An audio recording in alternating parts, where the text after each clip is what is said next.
Hey, Lil Sis.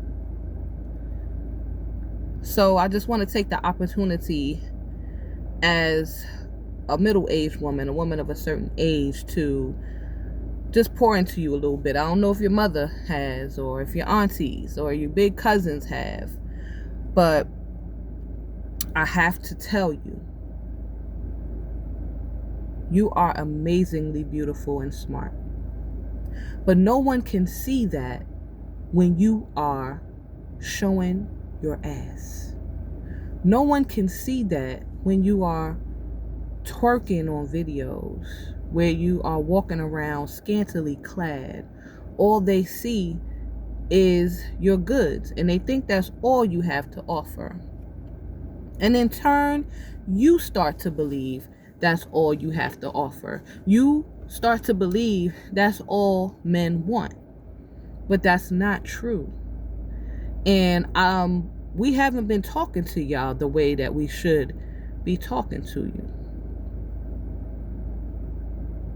We haven't told you that you're much more than a body, a sexual object.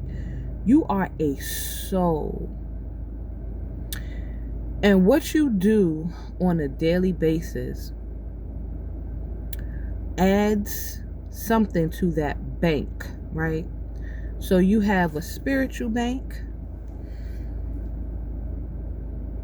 and whatever you put your hand to, you're dropping coins in that bank, right? Do you want to drop heavenly coins, or do you want to drop hellish coins? Because if you're dropping hellish coins, you're stacking up chips to go to hell.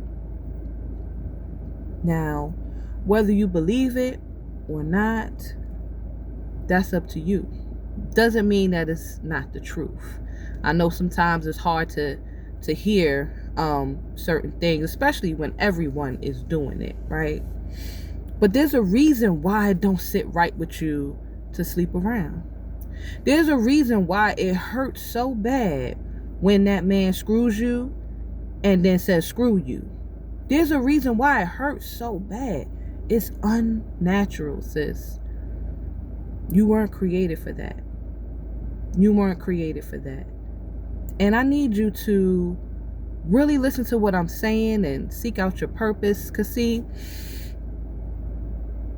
we weren't taught, right? We were taught some things, and we decided we wasn't going to teach it to you because it was a little old-fashioned. We didn't think our mothers and our grandmothers knew what they were talking about. They were more domestic minded. They weren't looking at the world and, in the terms of, we need to be out here, making money and living. The times have changed. I understand the times have changed. However, you still have a soul to worry about. And there's ways to create riches in righteousness. You don't have to go the wicked route. You know what I mean by the wicked route. Having sex for money. And it could be physical intercourse, or it can be, stripping, taking your clothes off, dancing in videos, twerking, numerous different types of stuff. At what point you become uncomfortable. It's uncomfortable. But you do it anyway because it's making you money.